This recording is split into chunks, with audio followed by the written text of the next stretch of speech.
Now our next topic is shift in demand.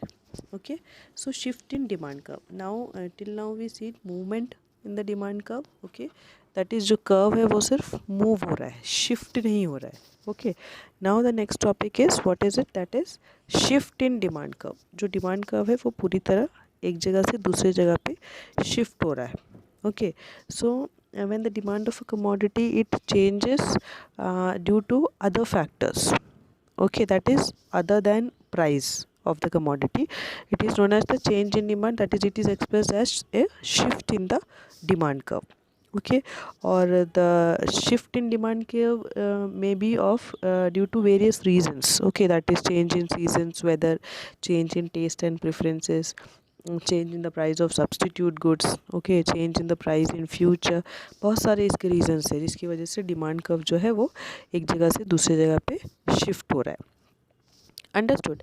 So this in this diagram you can see that is increase in demand and decrease in demand has been shown in this. Okay, that is you can see rightward shift. Okay, right की तरफ जो जा रहा है that is D1. Okay, और left की तरफ एक डिमांड कर्व शिफ्ट हो रहा है that is D2, है ना. सो राइटवर्ड शिफ्ट में कब? व्हेन डिमांड राइजेस, जब डिमांड बढ़ रहा है. Okay, when demand rises at the same price it leads to rightward shift. ठीक है, मतलब प्राइस आपका जो है वो नहीं बढ़ रहा है. ओके, प्राइस कांस्टेंट है but due to other factors what happens, demand is increasing, price नहीं बढ़ रहा है, प्राइस आपका कांस्टेंट है. तो लेकिन सिर्फ डिमांड ही आगे पीछे हो रहा है. क्यों? क्योंकि प्राइस जैसा मैंने बोला प्राइस को नहीं छूना है, आपका अदर फैक्टर्स चेंज हो रहे हैं. Because of that demand curve is shifting. Okay, so when the demand rises, जब डिमांड बढ़ रहा होता है at that time the curve shifts to right side, that is rightward shift. Okay, on the other hand when the demand falls then it will shift to left side. Okay, so clear all of you? So now we can see increase in demand. Okay, so here you can see that is increase in demand means demand curve shift हो रहा है पर बढ़ रहा है वो. ठीक है, how increase in demand means when rise in the demand of a commodity. Okay, demand of the commodity जो है वो बढ़ रहा है. Why it is increasing?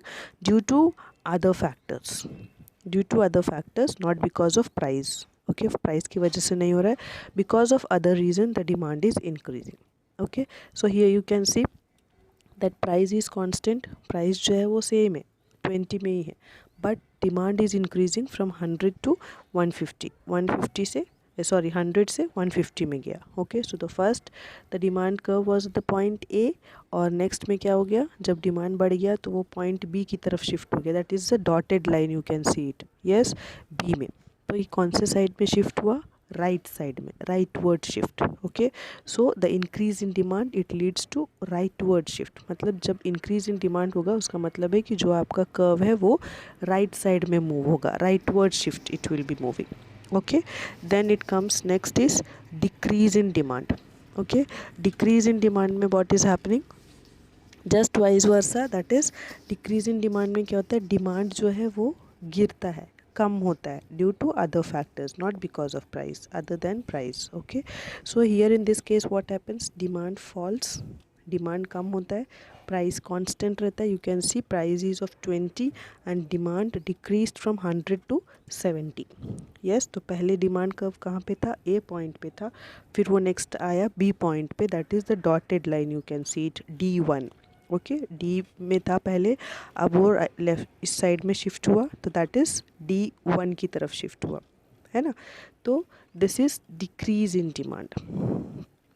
Understood? Decrease in demand मतलब वो लेफ्ट साइड में आपका शिफ्ट हुआ. Okay, so this is increase in demand and decrease in demand. I hope it is clear. Now we will see substitute goods and complementary goods. Okay, so first we can see substitute goods. So substitute goods you all know that is the goods which can be used in place of one another, isn't it, for the satisfaction of a particular wants. Substitution goods में हम बोल सकते हैं tea and coffee.